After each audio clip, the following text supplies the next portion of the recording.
మనోడు బండికున్న side plate running లోనే పడిపోయింది.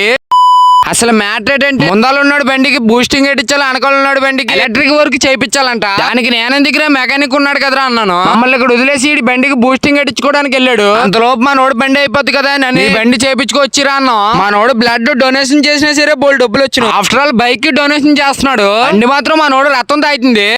ధ్రువ వంశ యోధుడు, 100 మందిని చంపే ధీరుడు, కాల భైరవ అని అంటుందిరా. మా నోడికి ఫోన్ చేస్తే నీ పని అయిపోయింది అంటే అయిపోయిందిరా, వెళ్తున్నప్పుడు బండి అయిపోయిందిరా అన్నాడు. ఫోన్ చేసి చెప్తే వచ్చేసాం. వచ్చిన తర్వాత బండి తోస్తున్నప్పుడు బానే ఉంది, బండి అయిపోయింది కదా మేము కూడా సగం వరకు తోసాం. తర్వాత మా నోడు చెప్తున్నాడు ఫ్రాంక్ చేశాను రా అంటున్నాడు. నువ్వు చాలా కంట్రీలో ఉన్నావు బేటా.